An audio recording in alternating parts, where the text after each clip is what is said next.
the milking song. I like this part right here. Coming up.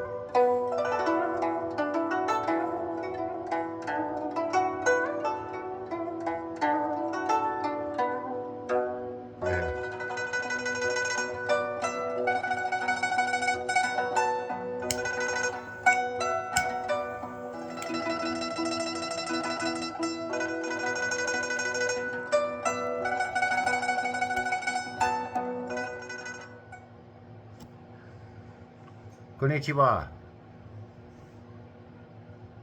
So, in the last video, I talked about anchors, sensations. All sensations are welcome. All thought is not. That is to say, like I said in an earlier video, a thought is an event. Thinking is a process. A thought is a noun. It's an event. Thinking is a process, a verb. A thought is an event. Thinking is a choice. Okay? So the question becomes, how do I bring this thing called thinking to a stop? Or rather, I should say, how do I subordinate this thing called thinking to its proper place in my life? Which is the first step towards saying, I need a systematic way to stay in the present moment. Why do I need to stay in the present moment? Because my thoughts run around all over the fucking place all the time and lead me into disaster. So let's talk about the nature of thought for a moment. Thought itself is a hazardous medium. Ever seen a gambler? I'm a janitor. I used to work with a guy that was into scratch tickets, lottery, Arizona lottery tickets, scratchers. And if this guy got a hold of 10, 20 bucks, he ran down to the convenience store, and the first thing he did was he handed over that $20 to get a scratcher. Okay? And see, the thing is, the worst thing that could happen is he would hit on the first one. Okay? Holy shit, I hit on one. You run back down to the convenience store, you buy a handful of them, come back. Holy fuck, I hit on another one. I'm up $300. I'll be like, Bubba, I can already see his tail end vanishing down the street towards the convenience store. He comes back. I don't fucking believe this hasn't happened since December 4th, 1993, where I hit 3 in a row, 4 in a row. And then number 5. Oh, missed on that one. Back to the convenience store. Missed on that one. Back. Before you know it, he's broke. Ever seen somebody throw dice? Hit on the first one. Hit on the second one. Hit on the third one. Oh, the fourth one. Yeah. That's what thought is. Oh, I had a good thought. I like that thought. That's a good thought. That made me feel good. I'm going to take that one thought. That's a good thought. Everybody says we're supposed to feel good and have good thoughts.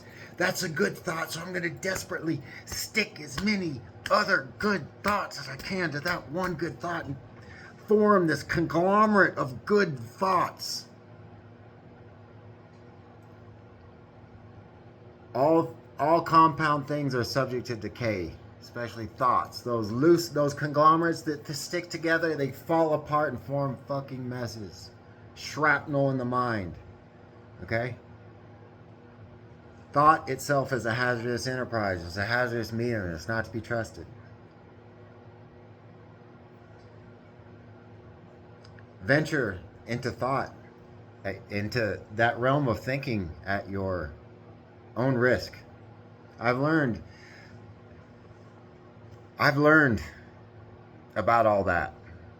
I've learned what it means to have a mind that is untethered to anything and that has no discipline and that is at the complete mercy at the cosmos from one second to the next. When a thought comes out of nowhere, some nasty ass negative thought, you're a piece of shit, you're this, you're that, right? Stings me and then it's gone. I try to catch it like I would a like a bee that keeps stinging me and I can't get it. So it stings you. Guess what? Let's say it stings you. That's where the beginning of the adventure is. Because now it stings me, and it's a shitty feeling just like all the other shitty feelings, but it's bearable. And a sensation. It's a sensation. And as a sensation, it lasts over time. And because it lasts over time, it is durable. And because it is durable, I can fasten my attention to it and use it as a conveyance through time with my attention anchored to it. And you know what I'm doing by doing that? I'm staying in the present moment. If you do that, your own pain, your own shitty feelings that the gurus promised to get rid of, right? We're going to get rid of your bad feelings and turn them into bliss. I'll tell you what you can do with your bliss, Baba. I want my discomfort because it's reliable. My discomfort is reliable, and your bliss is horseshit. Let's be realists. Let's not be children anymore, dressing up in costumes and wearing necklaces and all that.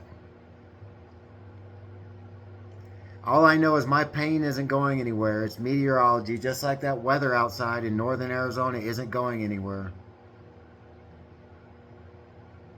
So I use it as an oar. I use it as an anchor. I use it as a conveyance. I use it as a raft over the tossing seas of existence.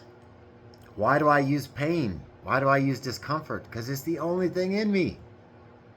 The psychiatrist can't take it away. The medication can't take it away. Medication makes it worse. I gotta take it though, or I'll go crazy. I'll be in an institution. So I gotta take the medication, but it makes me feel like shit. So what am I supposed to do? Feel like shit passively? No. I ask myself, this sensation, I can feel it right now. I call it the dead feeling. Is it bearable? Mm-hmm. And I rest my attention, and I'm just gonna do it. I got my attention resting in the anchor in my body and my ass pressed up against the floor, the pain in my legs a little bit, and this shitty feeling inside, the dead feeling. I'm just resting my attention in it, just soaking my attention in it, right? That's an anchor. And that's a conveyance. It's dependable. Your suffering isn't going anywhere. That's what's beautiful about it. It's the one thing you can rely on. People always just say, I feel like shit all the time. I feel like shit all the time. Now it's like, yeah, man, I feel like shit all the time. I can use that as an anchor to stay in the present moment because it's reliable. See?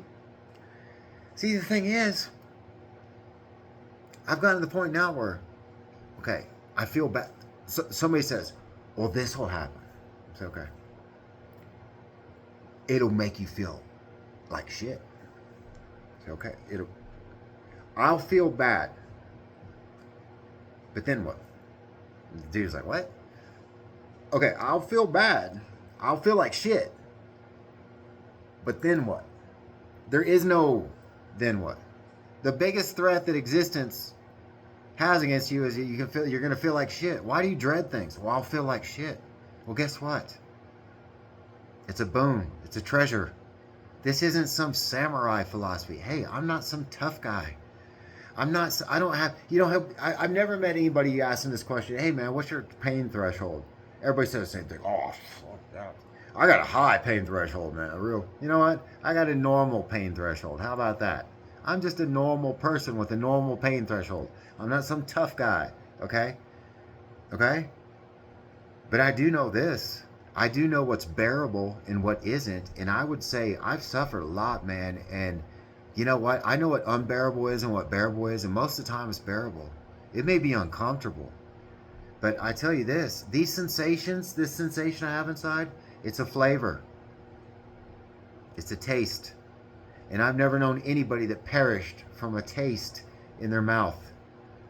And see, the thing is, I've gotten to the point where all these tastes are starting to run together, all these ugly sensations, until I can't really distinguish them anymore. Just like I don't really pay attention to all the tastes in my mouth. They're anchors. They're bearable. Just like a taste in my mouth is unpleasant but bearable.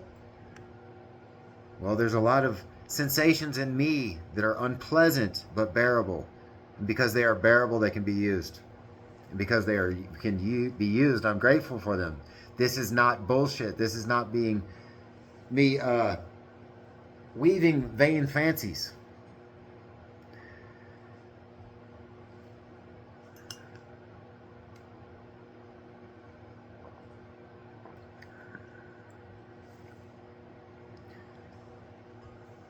I'll go to part whatever. No.